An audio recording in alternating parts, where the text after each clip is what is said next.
Thursday in what looks like a direct shot at competing with Twitter. Facebook's Meta is gearing up to launch a new conversation app called Threads this Thursday. Meta describes the app as Instagram's text-based conversation app. And it seems like Mark Zuckerberg is trying to strike while Twitter is down, you could say. News of the launch comes after a series of chaotic changes at Elon Musk's Twitter, including his decision to limit the number of tweets users can view in one day. Unverified users only able to read about 1,000 tweets a day. That's all? I don't know. While verified users, the ones who pay for that blue check mark, they can see up to 10,000 posts a day. The move has outraged a lot of Twitter fans. You can see a preview of Threads right here. Keep your username, find your followers, connect to your conversations, and share your point of view. That sounds familiar, right? That's how Meta is now branding its new approach. Let's bring in NBC's Steve Patterson for more on all of this. So, Steve, first of all, I don't know how, if you're viewing 1,000 or 10,000 tweets a day, you can do anything else with your day. But can you compare this Threads app to Twitter? Is it going to pull Twitter users away? And what is this talk about Elon Musk and Mark Zuckerberg getting into a cage fight, but maybe now something else that's a little more civil? Do they hate each other this much? Look, first of all, it's the fight that everybody's talking about that nobody is actually sure it's going to happen. They actually were jibing back and forth over the internet about an actual MMA-style fight. That's the physical fight that, may not materialize, but it sure is interesting to talk about, right? The real fight is online. It's in the digital space. It's the fight for your mind share, the fight for your phone, the fight in the boardroom over market share. That's what these two are really fighting about, and I think that's the more interesting topic. So, Threads. It is supposed to be, as you laid out, just like Twitter, as far as we know. We don't know a lot because it's not out yet. It comes out on Thursday, right? But people are finding that they can go to that app store and they can kind of pre-download it. And it's supposed to be, according to what everybody's seen in pictures, just like Twitter, almost like a carbon copy or so. And I think it points to the fact that the fight is really about the fact that these two tech giants are sort of waning in their own way.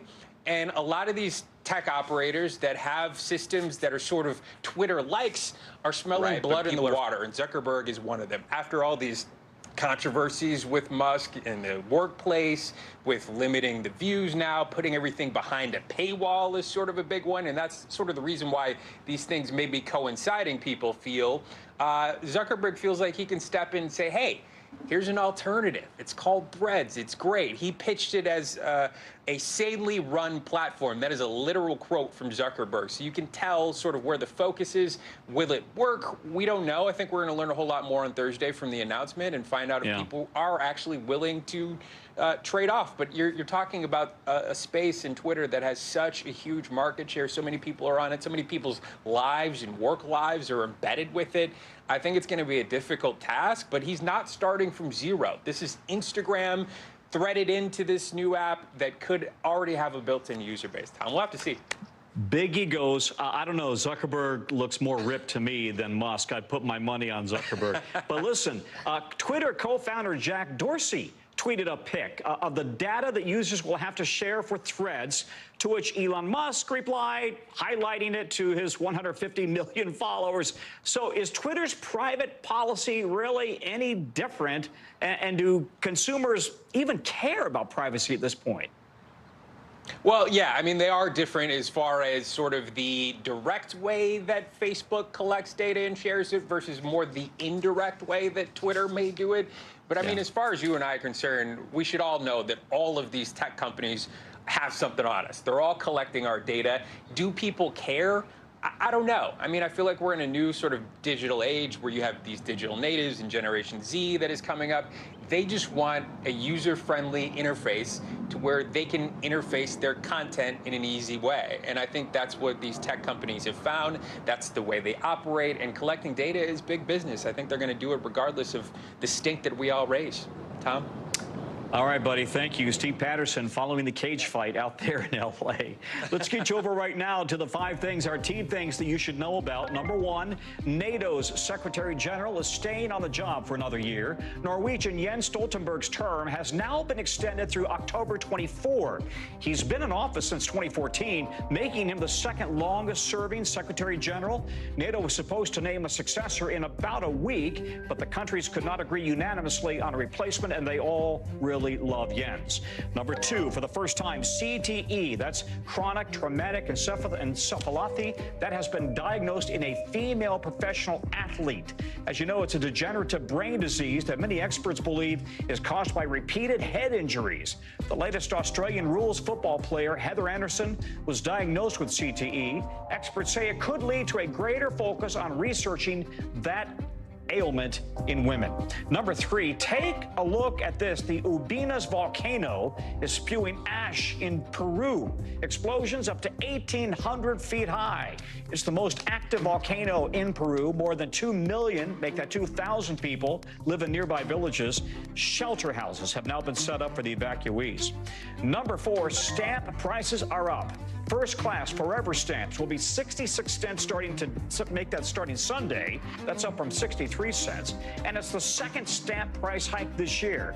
They last went up in January. Now, the U.S. Postal Service is citing rising operational costs and a, quote, previously defective pricing model. Other mail services will also get more expensive on Sunday. Number 5, Brazilian soccer star Neymar was fined more than $3 million over renovations at his mansion outside Rio de Janeiro. He's been accused of illegally building an artificial lake, which authorities there say violates local environmental rules, but he can appeal. When we come back, it's a day that's filled with emotion, heartbreak, but also resilience in Illinois. How Highland Park is marking 1 year since that deadly 4th of July shooting there. Stay with us.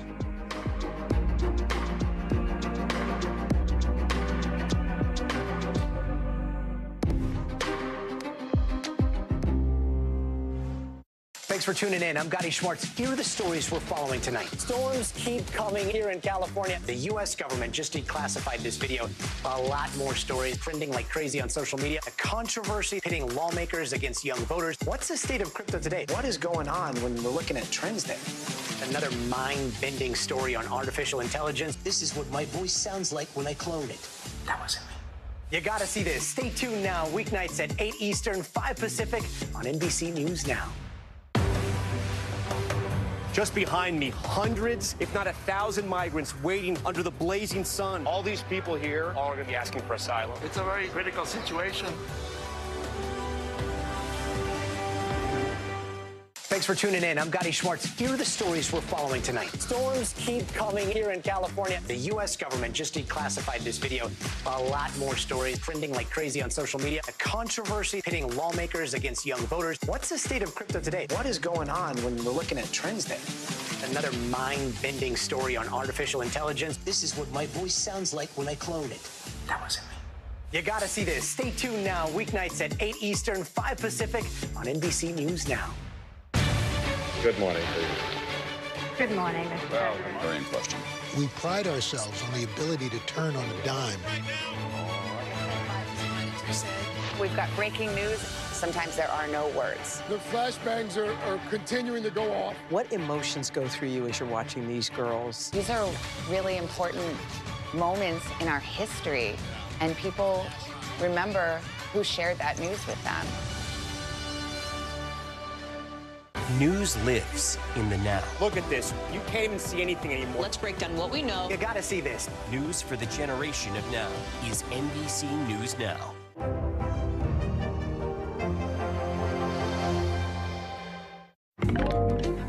We're back. The city of Highland Park, Illinois, is today marking 1 year since that senseless 4th of July mass shooting at a parade that killed 7 and injured dozens. This is a day filled with emotion. Well, I am so proud of how our community has supported one another these last 12 months and today. The community is gathering for remembrance and a walk, and later, instead of a fireworks show, which can be triggering for some survivors of gun violence, There will instead be a drone show. I've never liked loud noises. I now really don't like loud noises. You know, but I definitely see myself kind of looking over, being more careful, more aware of my surroundings, because you never know what's going to happen. I didn't expect this to happen in Highland Park. No one did. NBC's Jesse Kirsch is in Highland Park for us. Jesse, this massacre really scarred that community, right? Yeah, that's right, Tom. 7 people were killed, dozens were injured in this shooting, which again occurred on July 4th in the middle of an Independence Day parade. And I think it came into clarity for me on the drive over here and seeing a family walking by with 2 little girls with, I believe one of them had on, you know, a stick-on tattoo of an American flag and headbands. Again, you can imagine families like that would have been coming here last year for a similar celebration, having no idea what was going to unfold. People had shirts on today memorializing what this community went through, but there were also the Stars and Stripes on display. And I think that really gets to what today was about here, was about remembering the lives lost, honoring the lives forever changed, but at the same time, not letting what a gunman did here define this community. And that is something that we heard from officials as well as from some people in this community. Here's what one person had to say earlier.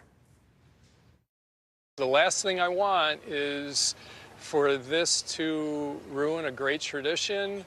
I don't want the kid that did this to win. I want us to be able to go back and celebrate, but it will never be quite the same. So again, Tom, a blend of memories on what is a forever changed holiday in this community. You know, and Highland Park is just the latest community that has had to take steps to try to move forward and walk that fine line, as he just suggested, right? So what else have they done? This is an important, poignant day, but what other steps have they taken over the last year? Yeah, and more broadly here in the state of Illinois, there is now an assault weapons ban that was passed and signed by the governor. That is something that has been going through the federal courts system. And while all that's unfolding, on the 1-year anniversary of the shooting here in Highland Park, there's a renewed push by some in this community for a federal assault weapons ban. So similar conversations we hear, unfortunately, far too often in this country, Tom. Indeed, Jesse, thank you very much. Jesse Kirsch for us. Coming up tonight, millions of Americans are traveling today. Gas prices are down, but that's not all good news. What you should know before hitting the road. Plus, why roller coaster riders in Wisconsin were stuck. Look at that. Upside down for hours. Talk about a nosebleed. That's later in the local.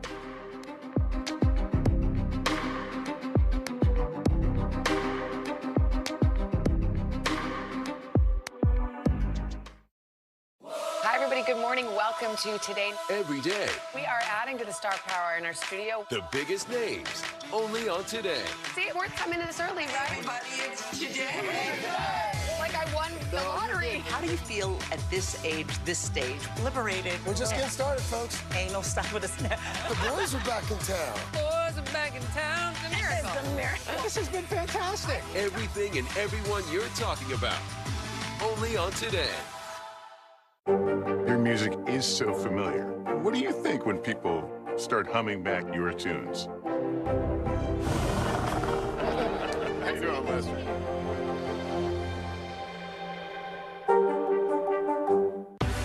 News lives in the now. It's coming at us every second. News is more now than ever. Look at this. You can't even see anything anymore. Now is raw.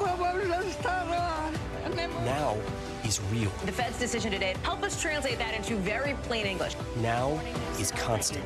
You gotta see this. The future is now. News for the generation of now is NBC News Now.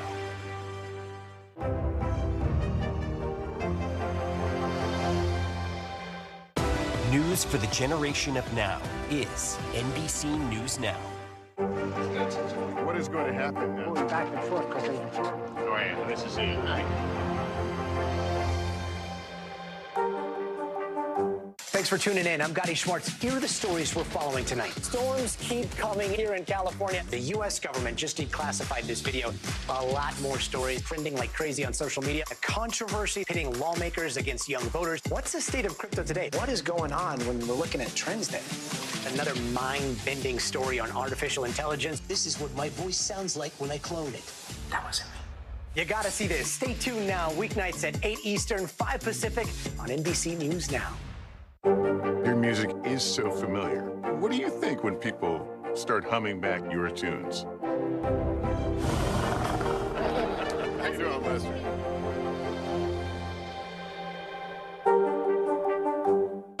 News for the generation of now is NBC News Now.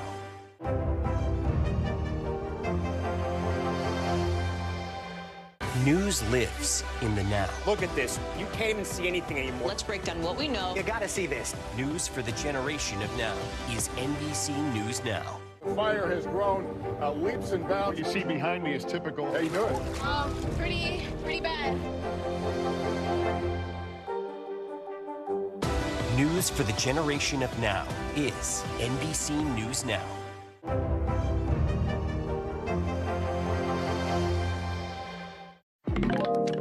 Welcome back. Of course, the 4th of July means massive travel numbers, and today it's expected that more than 50 million Americans are traveling one way or the other for the holiday. Over 4 million taking flights over this extended period. We've talked about that nightmare scenario playing out at airports around the country. So is it better to be driving instead? Some 40 million people hitting the roads over the extended period. This year, gas prices are working in their favor. Take a look at the numbers. Gas prices way down from last year when the average pump price was almost $5 a gallon. This week, the average is about $3.50 a gallon. Now, that's a welcome relief amid stubborn inflation numbers. To be clear, it's not the cheapest prices have ever been. They're still higher than 2 years ago. So how will this all play out over the rest of the summer? We bring in now Clint Henderson, managing editor at The Point Sky. Can you give us a sense now? What's the travel outlook for the rest of the summer? And by the way, gas prices are going down, so people may be taking advantage of that. But other aspects of travel are still pretty expensive, right?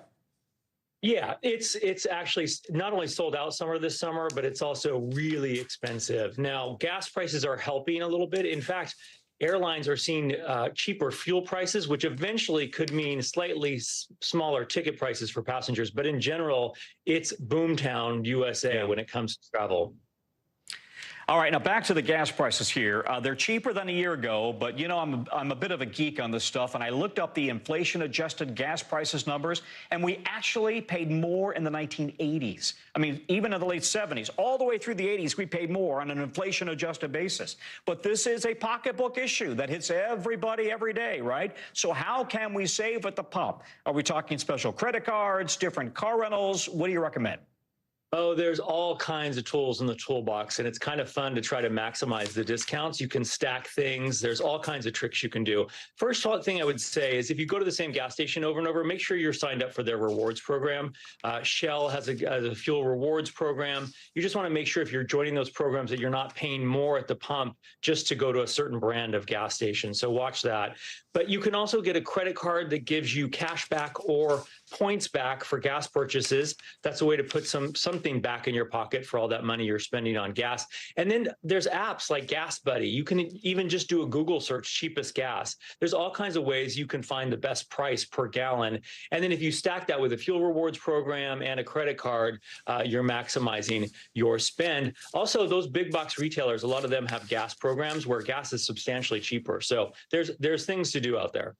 I was around in the 80s, I remember, and it costs a lot of money to fill up my little car. But anyway, the times, they keep rolling on. Clint, thank you. Clint Henderson, managing editor at The Point Sky.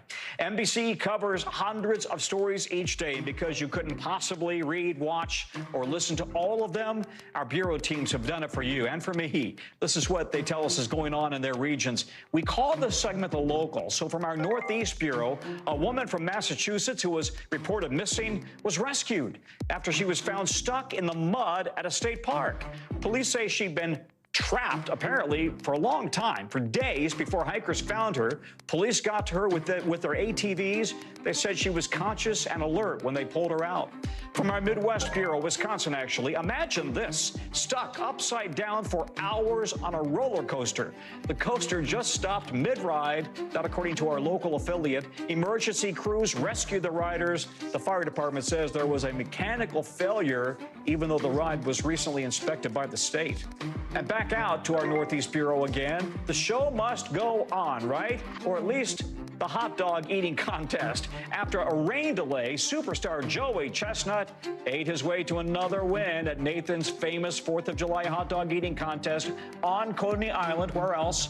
He downed 62 hot dogs and buns in 10 minutes. Miki Sudo won the women's contest, 39.5 hot dogs and buns in 10 minutes. A memory to relish for another 12 months. Yeah, I'm sorry. It's also not the 4th of July without baseball. And right now, you know, we can't talk about baseball without talking about Angel superstar Shohei Ohtani. He's really one of a kind, a top pitcher and a record-setting power hitter. He's having a season that we've pretty much never seen before. Check this out. He hit 15 homers in June alone. That's a team record. And he's just now the second Major League Baseball player ever to hit 30 or more home runs and 5 or more triples before the All-Star break. The other player, the legendary Willie Mays, 1954, and he's also an ace on the mound. Now, he's got 7 wins on the season and earned a run average of 3.02 and 127 strikeouts, third in all of baseball. Joining me now to talk about all of this, making the season, is Sam Blum, staff writer for The Atlantic, who covers Ohtani and the Angels. Sam, can you put some of these stats in context for us, especially those of us who don't follow baseball as closely as you do? How remarkable is this guy's performance? I mean, it's unprecedented. And you mentioned Willie Mays just in that last segment. And I think that's the thing with Ohtani. It's interesting. Everything kind of transcends what we're as baseball fans, as baseball reporters, people that just watch the game, kind of just how crazy it is. It transcends the game. You can mention him in the same breath as Babe Ruth, but I think you could also make a very good case that he's had, and what he's done already is more impressive than what Babe Ruth ever accomplished, especially when you compare the mound numbers and what he's doing in a single season at the plate. Last year he did not win MVP and he lost out to Aaron Judge, who hit 62 homers. But if you look what Aaron Judge was doing last year around this time, he didn't have 31 homers. So it's, I'm sure that Ohtani in the back of his mind is trying to set an American League record, with his home run hitting. And it's incredible. I don't think we're ever going to see another player like this. I think he's the best player we've ever seen, suit up. And the Angels are fortunate to have him, and it'll be interesting to see, because he's a free agent after the season, what where he goes and what that means for the sport. And he's from Japan.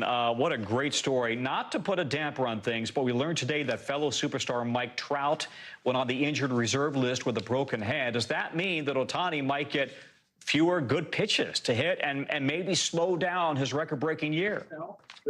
I think it's possible. I mean, in 2021, Mike Trout was also hurt for quite a while, and at that point, we saw Ohtani get a lot of walks. I think when he's going well, he's getting walked quite a bit. But yeah, I mean, I think that's a possibility. But at the same time, I'm not sure how much of a correlation there is to having someone like Mike Trout protecting him in the lineup and what the value of that is for him. At the same, I mean, he's going to get pitches to hit. He's going to hit home runs. He had 46 home runs that year when Trout was out for the vast majority of the season. So I'm sure he'll still get his pitches. I think it'll be interesting to see what it means for him. But the bigger question is, can the Angels make the playoffs now, and can he return, and will he get that opportunity? What a year to be doing what you do for a living. This must be a lot of fun. Sam, thanks much. We appreciate it. Sam Blum. Still to come from us, the first American woman in space being celebrated today. We're talking about how her influence goes way beyond her space missions. That's coming up next.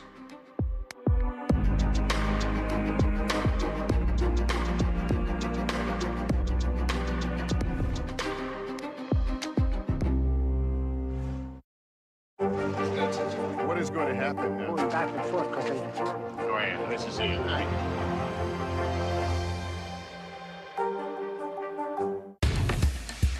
Our world is facing some complex issues. Meet the Press Reports breaks them down. Join Chuck Todd every week.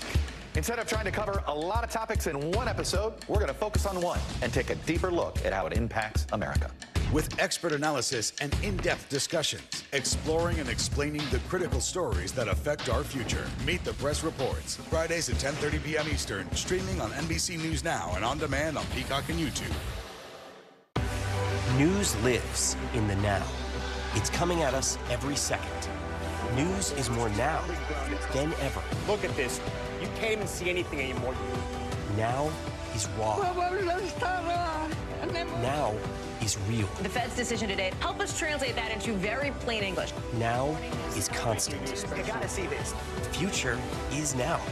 News for the generation of now is NBC News Now. Thanks for tuning in. I'm Gotti Schwartz. Here are the stories we're following tonight. Storms keep coming here in California. The U.S. government just declassified this video. A lot more stories trending like crazy on social media. A controversy pitting lawmakers against young voters. What's the state of crypto today? What is going on when we're looking at trends there? Another mind-bending story on artificial intelligence. This is what my voice sounds like when I clone it. That wasn't me. You gotta see this. Stay tuned now. Weeknights at 8 Eastern, 5 Pacific on NBC News Now. News lives in the now. Look at this. You can't even see anything anymore. Let's break down what we know. You gotta see this. News for the generation of now is NBC News Now.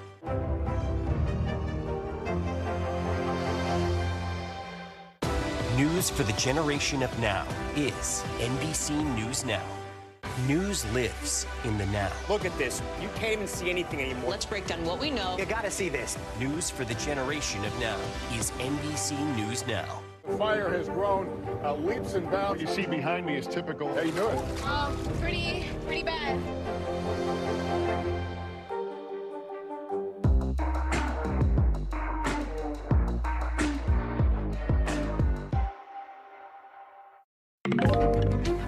We're back. And a new statue of Sally Ride, the trailblazing astronaut who became the first American woman in space, unveiled in just the last few hours at the Ronald Reagan Presidential Library in Simi Valley, California. Now, the library is making the official unveiling of the statue a focus of its July 4th celebration. Take a listen. As her younger sister, I've always had a sense that she was 7 feet tall, and now I have proof. But here we are looking down over our old home in the San Fernando Valley, remembering her, celebrating the fact that Sally was a trailblazer and to many a hero. Yeah, Ride was from the L.A. area. She embarked on a 6-day mission in June 1983, operating the shuttle's robotic arm to launch satellites into space. She flew on the shuttle again in 1984. But her contributions to NASA extended beyond her space missions. She worked on outreach efforts for the space program, especially encouraging girls to study math and science and inspiring them to become astronauts. NBC's Aaron McLaughlin joins me now. Aaron, I've had the privilege of emceeing Sally Ride tributes at the Smithsonian with her partner, Tam O'Shaughnessy. She was a trailblazer in so many ways, and more than 50 women have now followed her into space. Talk about the impact she's had on astronauts and space missions then and today. Yeah, well, I was speaking to her niece, Kate, just earlier this week, and she pointed to a saying that Sally Ride had. She said, you can't be what you can't see. And that's something that Sally Ride, she said, very much lived by, being this trailblazer for any number of female astronauts who followed her, but also sort of being a role model for women in science as well as math. I was at a elementary school here in Los Angeles earlier this week, the Sally Ride Elementary School, and it was really remarkable to sit down with a group of 10-year-old kids and listen to them tell me about Sally Ride, about how inspirational she was to them. One little girl saying, I wanted to be an astronaut because of Sally Ride. It was incredible. How many years after that first mission in 1983, that children still look up to Sally Ride to this day. And it's not just girls and women, but also the queer community. That was a point that her niece made to me when we sat down. She said that she has become a beacon of hope. Her own sexuality wasn't made public until after her death, her partner Tam. But nevertheless, she has become this symbol of hope, what you can achieve by pushing boundaries for multiple communities. You know, these historical photographs of these iconic figures are helped because they're in color now, right? So they don't seem so distant. What's the significance of the bronze statue at the library? Why there? Why now? Well, we put that very question to an information officer at the Reagan Presidential Library, and the officer said that Ronald Reagan and Sally Ride actually had quite a bit in common. They were both 80s icons. They were both Californians, but they also both pushed those boundaries. And it was a point made at that ceremony earlier today, the unveiling of her statue, the only other statue apart from Ronald Reagan and Nancy Reagan on display at the library. Take a listen to what her sister had to say. We're all so proud of our California girl, of her courage, her grit, her brilliance, her curiosity, her humor, and her commitment to see to it that all children, both male and female, have the opportunity to reach for the stars. You heard her say, Sally Ride, one of Sally Ride's favorite sayings, reach for the stars, but she clearly touched a lot of hearts along the way, Tom.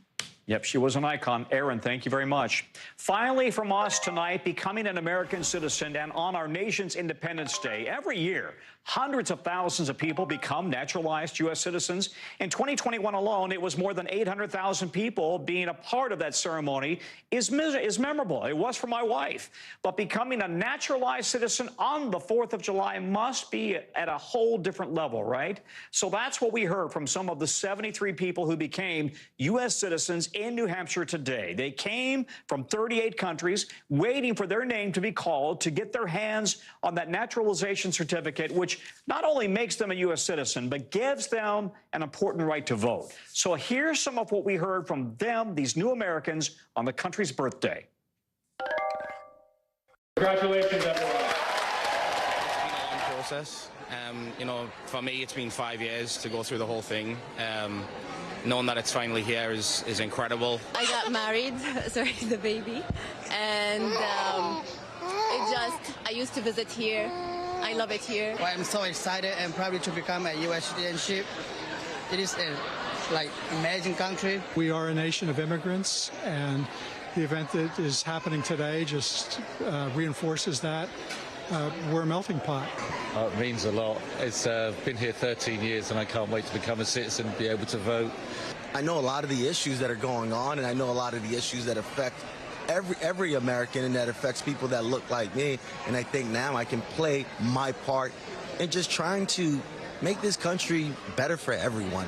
Kind of got to witness the last election, you know, from the outside, without being able to kind of have an input in it, and knowing that I can actually have that input now is incredible. You know, when my mom started this journey, when she left Haiti in 1978, you know, and brought us here, brought me and my sisters here for better opportunity. I just wish that she was here to, you know, to be part of this moment. I'm pretty sure I'm probably going to tear up. That's a wrap for this hour. Our coverage resumes right now. Tonight, a 4th of July tragedy in Philadelphia. Police investigating this chilling surveillance video after a gunman armed with an assault-style rifle went on a deadly rampage through the city streets, killing 5 people and wounding several others. The injured ranging in age from 2 to 59. The shooter surrendering to authorities, police now desperately searching for a motive as we learn more about the lives lost. Also tonight, severe weather creating dangerous conditions from coast to coast as Americans gather to celebrate the holiday. Lightning tearing across the sky, interrupting firework displays. Nearly 40 million people in the risk areas for violent thunderstorms and flash flooding. And that relentless heat still baking the West. We're tracking all of it. Overseas, a violent ramming attack rocking Israel, a car barreling into a bus stop, the driver then going on a stabbing spree, wounding several people. This after Israel launched its largest military operation on the West Bank in 2 decades. We'll have a full report from the site of that deadly assault.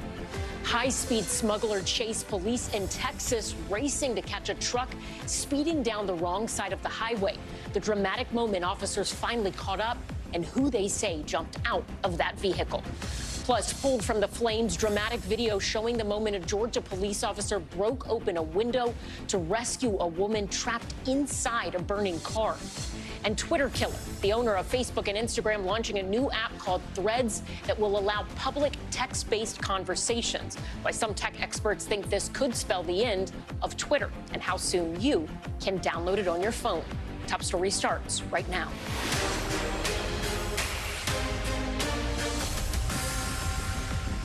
Good evening. I'm Ellison Barber in for Tom Yamas on America's Independence Day. We begin Top Story with a horrific act so uniquely tied to this nation's identity. Police investigating this surveillance video after a gunman wearing body armor and wielding an AR-style rifle stalked the streets of Philadelphia, firing randomly at cars and people along the roadway. Police racing to the scene, tracking that shooter down until he ultimately surrendered. 5 people killed, several others wounded. The youngest person shot was just 2 years old. The birthplace of America bloodied by just one of the 345 mass shootings already reported this year. Tonight, we are learning more about the lives lost, including 15-year-old DeJohn Brown, who died trying to help a friend who had been injured. His family speaking to our Philadelphia station. And 59-year-old Ralph Morales, who, according to the Philadelphia Inquirer, was supposed to walk his daughter down the aisle this weekend. Police now working to determine a motive as yet another community grieves. NBC's George Solis leads us off with more. Questions mounting in Philadelphia tonight about a gunman who opened fire in a neighborhood, killing 5, including 1 teenager. Is there any reason to believe this was a premeditated attack against this community? With the evidence that we do have available to us, that these acts were done knowingly and intentionally. The shooting also injuring at least 4 other people, including a set of twin toddlers in their car with their mother. One twin officials say suffering a gunshot wound to the leg. The other sustained injuries to their eyes from shattered glass. Everybody use caution. We still got somebody out there firing shots. Gunshots. Authorities say the 40-year-old suspect, wearing a ski mask and body armor, armed with an AR-15 style rifle, a handgun, and police scanner, shot aimlessly at drivers and cars and people as they walked by, firing more than 50 rounds. Police say they're now looking at this surveillance video as part of their investigation. What happened last night in our Concession neighborhood was unimaginably disgusting and horrifying. Robert Rouse says he heard the hail of gunfire. So my first instinct was to run in the house and make sure my family was okay. Is your family okay? Yeah, they're fine. Get a little shook up. While tending to the victims, authorities say officers heard more gunshots and began chasing the suspect on foot until they surrendered. Now in custody, the motive still under investigation. A second person was taken into custody after authorities say he picked up a gun at the scene and fired at the shooter. That person was later released. Based upon limited information I have, that we do not see a basis for concluding that that person's discharge of a firearm was illegal. Hours later in Fort Worth, Texas, police say 3 people were killed, 8 others injured in a shooting during a 4th of July celebration. Lots of people just trying to flee the area from the multiple gunshots. Police say several males fired into the crowd and fled the scene. No arrests have been made. President Joe Biden addressing the rampant gun violence, saying, "We pray for the day when our communities will be free from gun violence," and urging states to call upon Republican lawmakers in Congress to come to the table on meaningful common sense reforms that the American people support. George Solis joins us now from Philadelphia. George, when do we expect the suspect in the Philadelphia shooting to be charged? And do we know if he could face any sort of elevated or federal charges, given the apparent premeditation here and the fact that local authorities were telling you, acknowledging that, in their words, this act was done knowingly and intentionally? Yeah, Ellison, officials very clear to point out that this case could easily be investigated by federal authorities. The district attorney, Larry Krasner, is saying The suspect will appear in court sometime tomorrow morning or tomorrow afternoon, where they will also reveal the suspect's name. And as you mentioned, this suspect likely to face a number of murder charges, Allison. And George, in terms of the victims here, those two twin toddlers you talked about in your piece, do we know how they're doing tonight? Yeah, fortunately, we can report that those two toddlers are expected to survive. Authorities saying the toddlers were actually riding in their car with their mother when the shooter opened fire.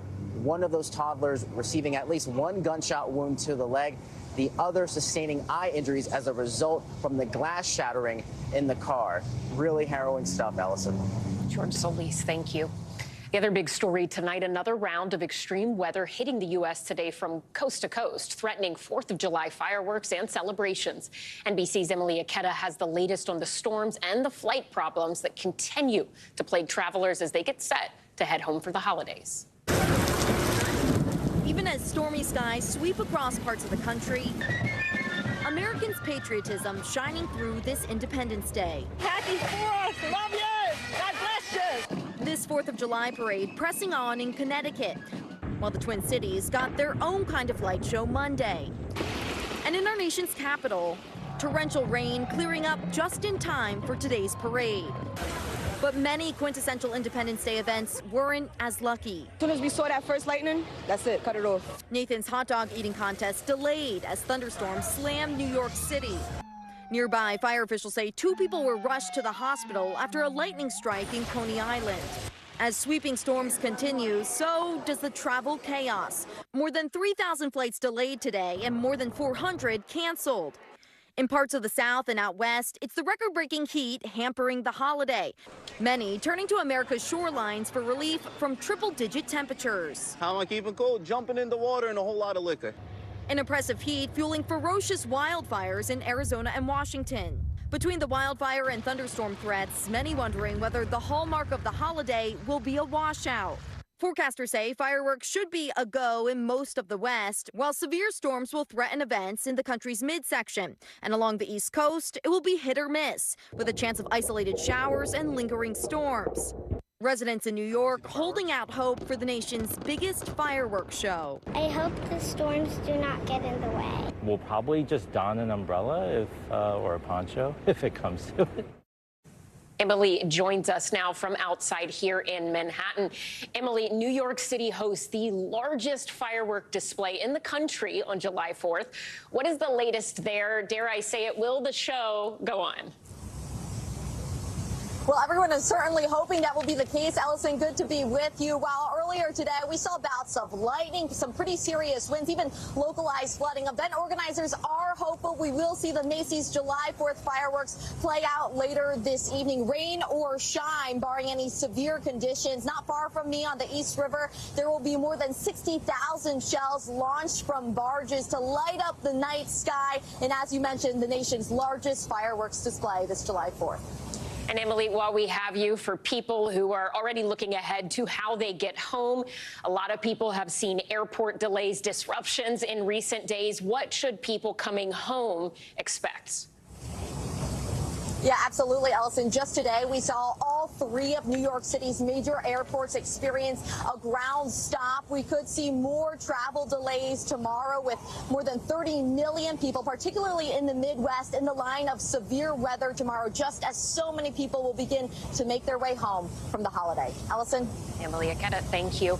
And as Emily said, there is still a threat of severe storms tonight and tomorrow in some parts of the country. So let's bring in NBC News meteorologist Michelle Grossman for the specifics and the latest on the July 4th forecast. Michelle, how will tonight be impacted by the threat of storms, and what should people expect over the next few days?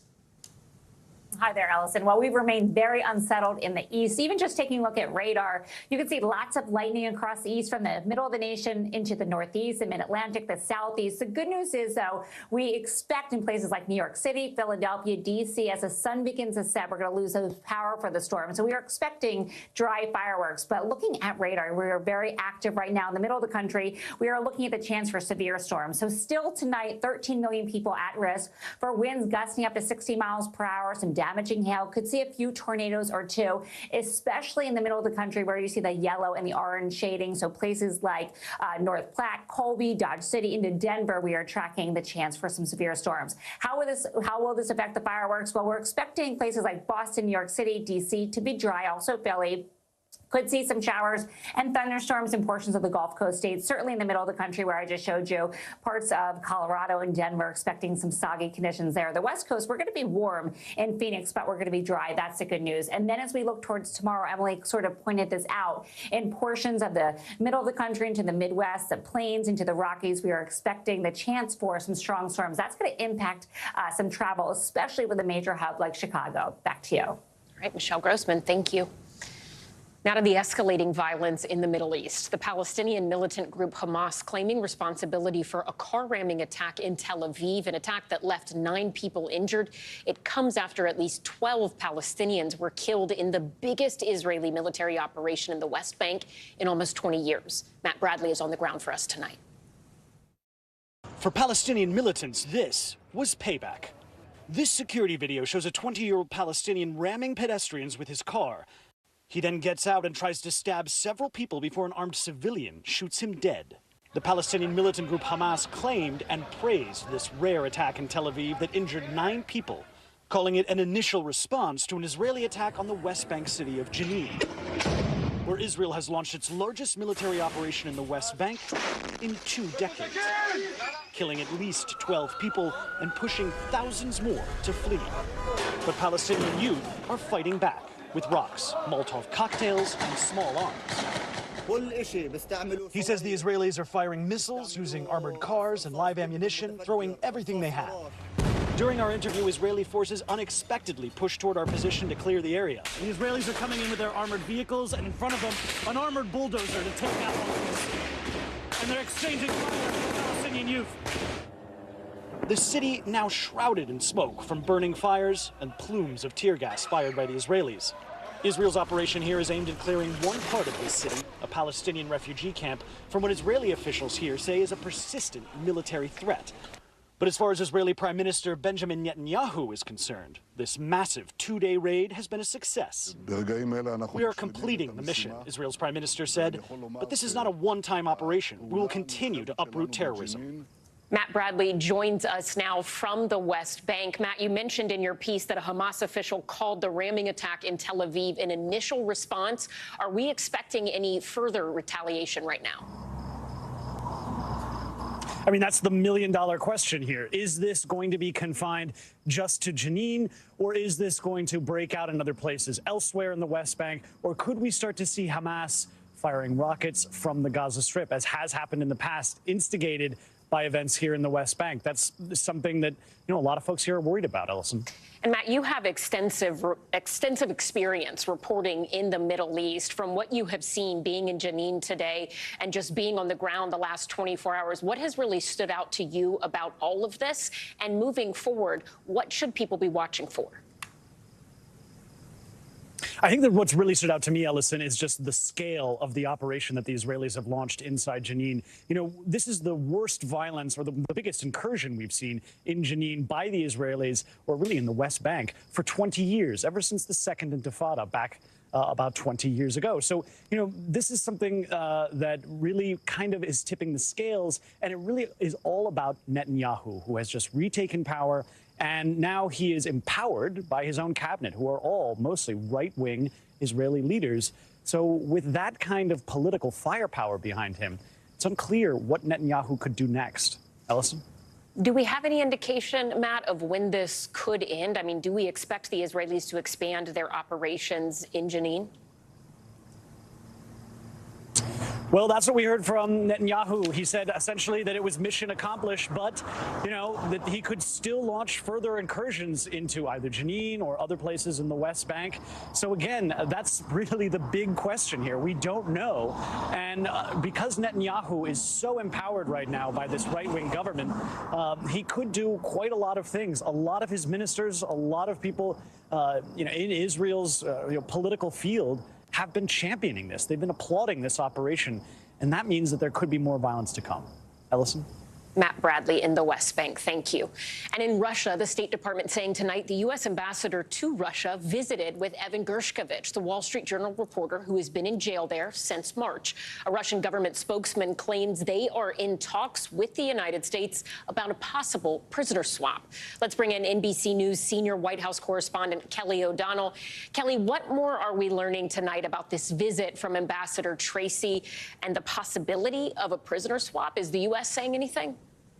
Well, at this point, we know that the visit from the U.S. ambassador happened on Monday. And today, reporters in Russia asked the Kremlin spokesperson if there was a potential for a prisoner swap. And that spokesperson responded that there have been talks, but anything should remain ongoing in silence. The U.S. is telling us that they are pursuing all avenues, but sadly, there has been no progress to report on Evan Gershkovich's status. Now, you know that he has been held in Russia since March. He's a reporter for the Wall Street Journal.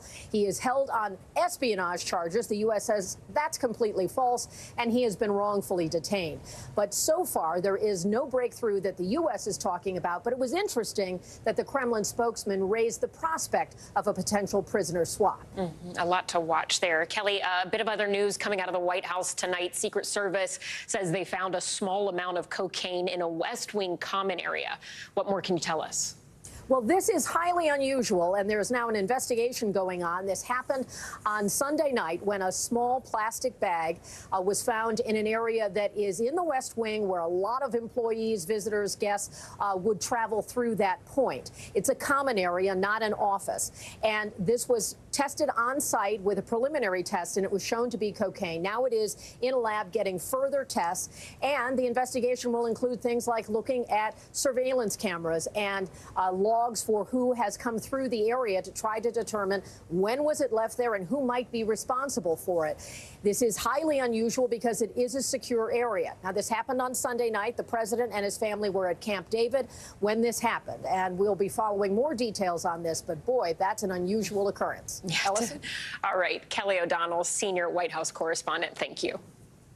Next to the race for the White House, candidates hitting the campaign trail for the 4th of July holiday and trying to court voters and emerge from the crowded field. But the GOP frontrunner, former President Donald Trump, notably absent from any early state festivities. This as a leading operative for Governor Ron DeSantis signals potential trouble ahead for his campaign. I want to bring in our panel, NBC News political analyst and Republican strategist Susan Del Percio, and NBC News political contributor and president of Voto Latino, Maria Teresa Kumar. Susan, I want to start with you and some of the comments we recently heard from a top DeSantis super PAC official, Steve Cortez. He had this to say on Twitter Spaces this weekend. In national polling, we are way behind. I'll be the first to admit that, okay? I believe in being really blunt and really honest. It's an uphill battle. I don't think it's an unwinnable battle by any stretch, okay? But clearly, Donald Trump is the runaway front runner. I would say a couple of things. One is in the first 4 states, which matter tremendously, polls are a lot tighter. We're clearly still down. We're down double digits. We have work to do. We have wood to chop. I think that outside of the state of Florida, though, and a lot of folks on this call probably are, super engaged citizens and voters and even activists, right? So they know very well who Ron DeSantis is. A lot of regular Americans, frankly, don't. An uphill battle for DeSantis, but not unwinnable. Susan, what do you make of that? Well, the DeSantis strategy since the beginning has always to be the number 2 in case Trump doesn't make it through the process for some reason. When Donald Trump entered the primary or season, if you will, his numbers were low. They were much lower than they stand today. The indictments actually helped him. So I think what it comes down to is that Ron DeSantis is supposed to be the candidate if Trump doesn't work out. But Trump's working out, so what's the purpose for Ron DeSantis? Maria Teresa, let me bring you in here because we look at those polls and Steve Cortez acknowledging that there's a pretty big gap between Trump and DeSantis is not news to anyone who has looked at those polls. But one other thing he said that stood out to me is he said that he believes the Florida governor has a name recognition problem. We talk about Governor Ron DeSantis a lot, quite frankly, because President Donald Trump spends a lot of time, former president rather, talking about him on the campaign trail. Is name recognition really the issue here, or is there something else going on? I think part of it is name recognition, because I can tell you that most Americans aren't paying attention to the 2024 electoral campaigns right now. And Trump is absolutely taking most of the oxygen. So when you actually look at polling and demonstrates who do you recognize in the top, whether you're looking at the Democratic base or on the Republican base, everybody recognizes Trump. They recognize Biden. They recognize Bernie Sanders, Chris Christie. But after that, it really falls short. And it's a bit surprising. However, I do think that DeSantis has a broader problem. And it's one of the reasons why we see him on Twitter often. And that's because he really doesn't have a place to grow his base except among libertarians. And in that scenario, growing your base among libertarians, I think he's going to run up on different issues. And that is that libertarians deeply believe in freedom for all, freedom of democracy, freedom of choices. And what you've seen DeSantis do as of late is go right of Trump and actually look at taking away freedoms, whether we're talking about reproductive choice or we're talking about free enterprise. And I think that is where he is going to have bigger problems, is that, again, he's going right of Trump and as a result may have very little wiggle room to grow a base that he will need. So we're seeing all of these candidates out at campaign events for the 4th of July, a pretty common thing when we see people campaigning. But, Susan, we mentioned very noticeably absent from those events is former President Donald Trump. Is that surprising to you? And do you think something like that sitting out, does that signify that he is going to continue with sort of a untraditional campaigning tactic moving forward? And is he able to do that because he has such a strong core base? He is able to do that, and he will sit out the situations that he's not comfortable in. Donald Trump doesn't want to march in a parade, but frankly, I think it's deeper than that. When you look at Donald Trump and some of the things he said when he was president privately, thinking of our fallen soldiers as losers and suckers, it's clear that he does not love this country. So why would he be at? I don't think today means anything to him, because I don't think he truly cares for the country, just what he thinks he can get out of the country and what they'll do, people will do for him.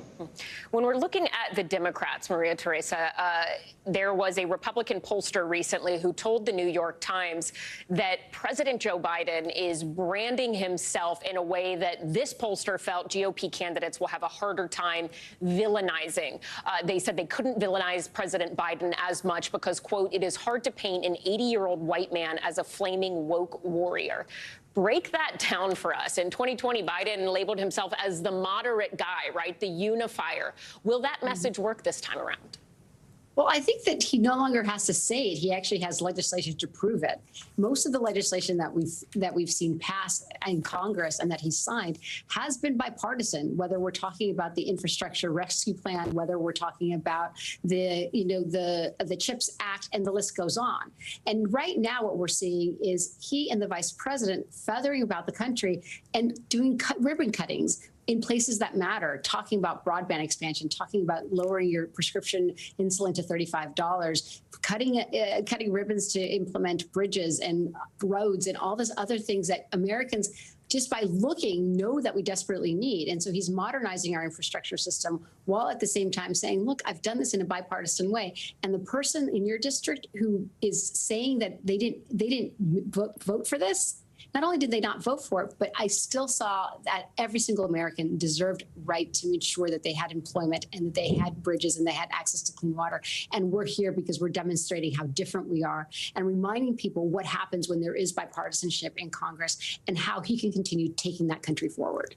Susan, if you were advising one of the many Republican candidates hoping to beat Trump, how would you suggest they handle him and conversations around him right now? Do you think you're seeing candidates in that space treat him with kids' gloves, so to speak? Or do you think there is a bit of a turn? We've seen Chris Christie kind of take things a little more head on. What's the right route here for Republicans? Well, for Christie, that prosecution style works, and that's what Christie should keep doing. What other candidates need to do is, frankly, just say their piece. Don't worry about, you don't have to take on Donald Trump, but you should say where you're different from Donald Trump. You have to be genuine. You have to show these are your beliefs, and show that you want to have a future for this country, a vision, and you want to move forward. The other thing they're going to have to do is change the political landscape and go into some of these states like New Hampshire Hampshire, where non-affiliated voters are able to vote in primaries and start attracting those voters, because those would naturally not be Trump voters. Maria Teresa, on the Republican side, is there any one candidate that you say, okay, look, I know what the polls are right now, but if there's one person you are watching that you think maybe could pass former President Donald Trump, who is it? I think that it's really hard right now because the way the primaries work is the folks that are the most extreme with the most oxygen are the ones that actually rally up that base. And so I think the challenge is many of the Republican candidates right now sound like they are bridge makers. They actually want more people to come into the fold. They want to talk to independents and moderates, but there's no one right now I can honestly say that actually will excite that moderate base, because so much of this party right now is very much the Trump party of that extreme. And no one wants to go, with the exception of DeSantis, more right of Trump. So it's really hard. I think that's one of the reasons that a crowded field only benefits the president, the former president. All right, Susan Del Percio and Maria Teresa Kumar, thank you both. Still ahead tonight, that high-speed chase on a Texas highway. Authorities racing to catch a truck after the driver refused to pull over for a traffic stop, who they found inside once they caught up. Plus, a driver pulled from a burning car after getting in an accident. We will show you how an officer got that woman out with just seconds to spare. And danger lurking in the water on this 4th of July. 5 shark attacks reported within a few miles of each other. We'll tell you where next.